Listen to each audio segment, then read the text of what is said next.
Ya, pemirsa masih di IDX Transaction Closing dan kami juga masih menggunakan untuk bisa berpartisipasi di WhatsApp interaktif kami seperti yang tertera di layar televisi Anda nantinya. Langsung saja kita akan coba lihat saham-saham pilihan yang direkomendasikan terutama dalam menghadapi perdagangan di minggu depan. Dapat Anda saksikan grafis di layar televisi Anda pemirsa. Tampaknya untuk kali ini hanya ada 3 saham pilihan. Yang pertama ada BRMS direkomendasikan buy, tadi pun juga sempat kita ulas sebenarnya. Supportnya di 378, resistennya hingga ke 505. Kemudian dari industri Astra International lebih ke arah buy on weakness 4740, resistennya range-nya cukup lebar pemirsa hingga ke 5650. Kemudian ada TPIA, saham-saham dari grup Prayogo Pangestu juga direkomendasikan buy on weakness, supportnya di 6350, resistennya juga cukup lebar ini ke 7975. Ya, ada BRMS, ICI dan TPIA, dan lagi-lagi keputusan investasi tetap ada di tangan pemirsa IDX Channel. Pak Philip, kita lanjutkan kembali Pak, 3 saham pilihan yang Anda rekomendasikan. Untuk BRMS tadi pun juga sempat kita singgung sebenarnya dan kita juga sudah ulas Pak Philip. Tapi kita ingin tahu lebih detail ini Pak, pertimbangan terutama dari sisi teknikal. BRMS masuk ke dalam salah satu saham pilihan Anda, apakah memasukkan indikator penguatan signifikan yang terjadi ataupun ada aspek lain tidak Pak? Ya, untuk BRMS sendiri ya, mungkin hal pertama yang saya lihat itu dari segi kita lihat harga emasnya ya. Kalau kita melihat harga emas, uptrend rally ya dari harga emas itu cukup luar biasa, sehingga sekarang udah di sekitar harga 1.500.000 ya, mendekat ke 1.500.000. Itu mungkin salah satu pertimbangannya. Yang kedua dari secara teknikal dia membentuk pola pattern swing high. Ya, ini ada pola pattern swing high, area level support. Saya juga melihat ini dari volume. Ya, kalau kita melihat volumenya sangat besar beberapa hari terakhir. Dan ini mungkin ada beberapa area resistance yang masih harus di break sebelum sampai ke TP paling tingginya. Contohnya resistance pertama 446, yang kedua di 468. Dari situ baru mungkin akan langsung mengejar ke area resistance yang lebih tinggi. Namun salah satu pertimbangannya yang memang karena kenaikan dari harga gold dan uptrend dan volume yang besar dari si BRMS ini. Baik, jangka menengah arahnya akan kemana?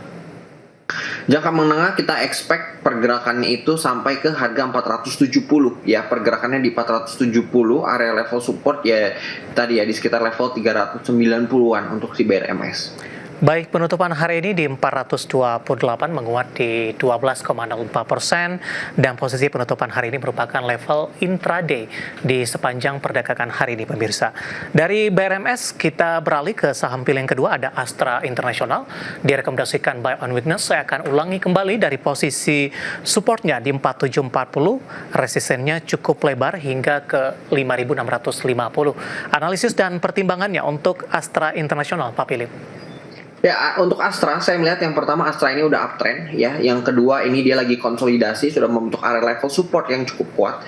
Sehingga ini cukup solid juga untuk entry karena ini harganya lagi on weakness dan relatif cukup murah. Yang kedua, prospek Astra ke depannya sebagai salah satu importer kendaraan hybrid ya paling besar di Indonesia ya, karena importer Toyota itu Astra. Ini kemungkinan besar di tahun 2025 dengan membaiknya keadaan ekonomi lebih pasti ya, kita perhatikan setelah pemilu di tahun 2024 biasa economic recovery ini hopefully juga akan meningkat di tahun 2025. Ada satu area resistance yang harus di break sebelum ke 5.650, yaitu area level 5.300. Seperti itu. Buy on breakout di level atas Pak, atau di entry level ideal yang masuk untuk SI di level berapa? Oke, kalau mau buy on breakout itu nanti di sekitar harga 5.250-an. Kalau buy on weakness di harga penutupan hari ini di bawah 5.000, karena di bawah 5.000 menurut saya cukup murah. Dalam beberapa pekan terakhir, Pak Philip, Astra International cukup sulit untuk menembus ke level 5.000-an kembali. Dari sisi teknikal, apa yang menyebabkan kondisi ini? Atau ada resisten penting yang harus dilewati sebelum menuju ke atas 5.000-an, Pak? Ya, memang kan sekarang selalu bergerak di area rentang harga 4.850 dan di bawah 5.000. Jadi 5.000 lah, 150 poin sih harusnya tidak terlalu besar gapnya dengan 5.000. Jadi menurut saya bukan tidak mungkin nih dekat-dekat ini Astra akan break dari si area resistance 5.000-nya itu. Dari sisi pola masih uptrend Pak dalam jangka pendek dan menengah? Jangka pendek dan menengah sebenarnya sideways ya, belum uptrend. Tapi kalau kita lihat uptrendnya itu dibentuk dari pertengahan Juni tahun lalu 2024 gitu. Resisten berapa yang harus ditembus oleh ASI ketika pola ini akan menuju tren nanti untuk ASI? Ya, dari 5.300 tadi itu sebenarnya kunci yang paling penting untuk menuju dia kembali uptrend untuk si ASI. Baik, penutupan hari ini di 4.900 melemah di 0,61% pemirsa. Dari Astra Internasional kita beralih ke saham pilihan yang terakhir dari saham grup Prayogo Pangestu, TPIA direkomendasikan buy on weakness. Saya ulang kembali dari sisi support tadi di 6350, resisten di 7.975.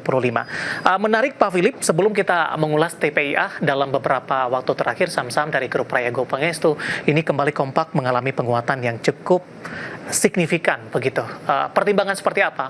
Tampaknya Anda lebih merekomendasikan untuk TPIA. Ya, kalau kita lihat kenapa TPIA, karena TPIA bisa disebut cukup lagging ya dibandingkan dengan saham-saham Prayogo Pangestu lainnya. Dan kalau kita lihat memang tren di 2024 ini kita udah nggak dissect saham berdasarkan industri, namun berdasarkan konglomerasi gitu ya. Jadi ketika ada satu saham yang mungkin grupnya naik, kita mencari saham-saham yang belum naik gitu, yang masih cukup lagging. Dan TPIA ini cukup menarik menurut saya, ada potensi pola pembentukan double bottom. Di situ saya melihat juga ada buying opportunity, sehingga TPIA saya rekomendasikan dan sekarang udah dekat sekali dengan left bottom atau area area support double bottom yang dibentuk oleh si TPIA ini, makanya TPIA saya rekomendasikan. Buy di level berapa Pak? Buy-nya di level 6.800 ya, mungkin di bawah level 6.900 itu masih good buying opportunity untuk TPIA. Di sepanjang perdagangan hari ini Pak Philip, TPIA sebenarnya lebih cenderung bergerak di zona hijau Pak. Bahkan secara intraday hari ini sempat menyentuh di 7.100, tapi di menit-menit terakhir jelang penutupan sesi kedua berbalik ke zona merah ini. Tekanan cukup dalam di 1,09%. Momentum teknikal seperti apa yang terjadi ketika TPIA melemah cukup dalam jelang penutupan? Ya, ini kalau kita lihat TPIA ini membentuk pola candle hammer terbalik atau inverted hammer ya, di mana itu dia ada high di 7.100, meaning memang ada selling pressure nih di area 7.100. Sehingga koreksi kembali ke sekitar area level 6.800 menurut saya not a big deal, karena area level support dia pun masih di 6.700. Jadi ini mungkin hanya technical correction, justru pola candle inverted hammer di dekat area level support itu menjadi salah satu pertanda bahwa ada potensi reversal untuk si TPIA.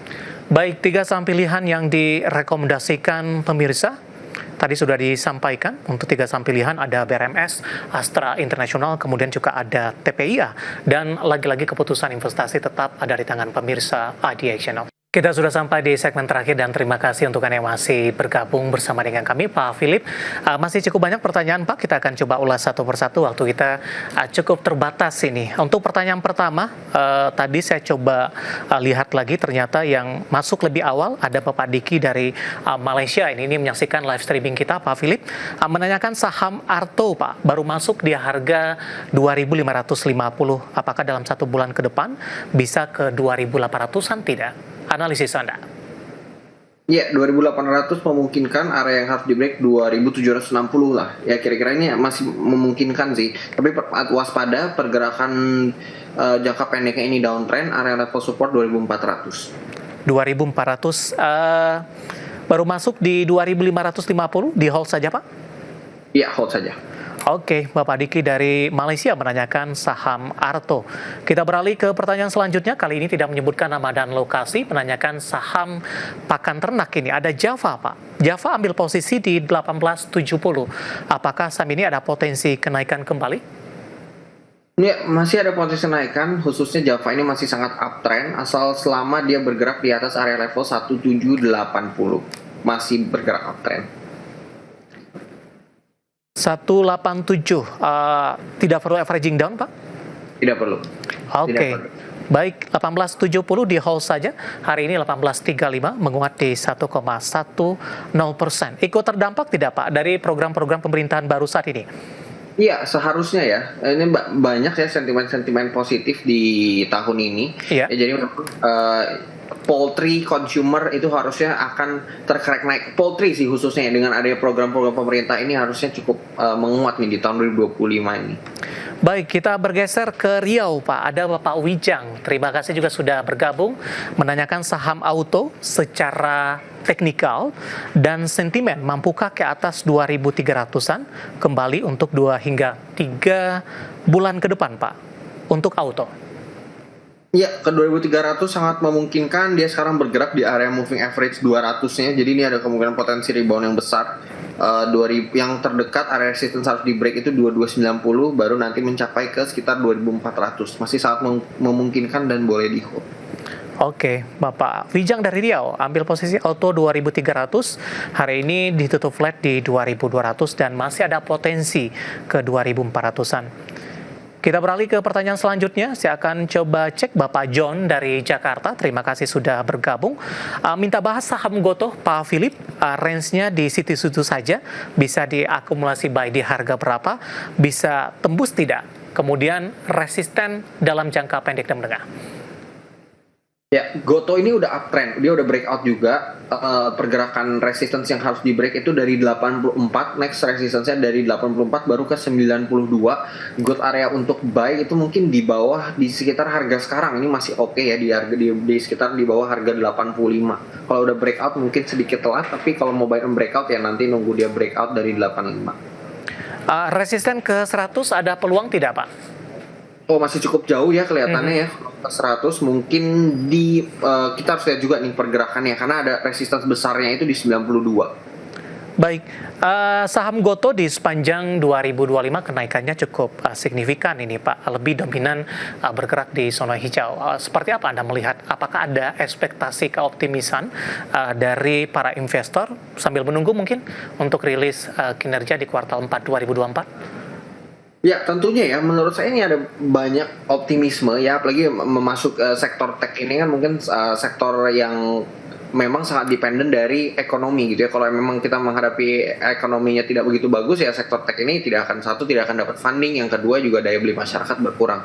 Tapi dengan hopefully dengan banyaknya stimulus di tahun 2025 ini kita berharap ekonomi juga akan recover. Tentunya sektor teknologi ini akan menguat. Apalagi Gotoh sendiri kan part of the business dia udah diakuisisi ya oleh TikTok sehingga TikTok itu kan perusahaan yang sangat besar gitu, Chinese Giant. Kalau kita perhatikan ini memang cukup menjanjikan prospeknya ke depannya seperti itu.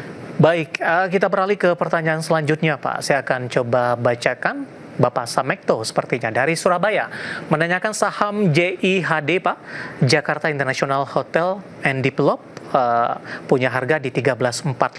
Hari ini naiknya cukup signifikan, Pak, di 15.70, menguat di 10,56%. Support dan resisten. Stop loss mungkin juga dibutuhkan untuk mengamankan profit yang sudah ada.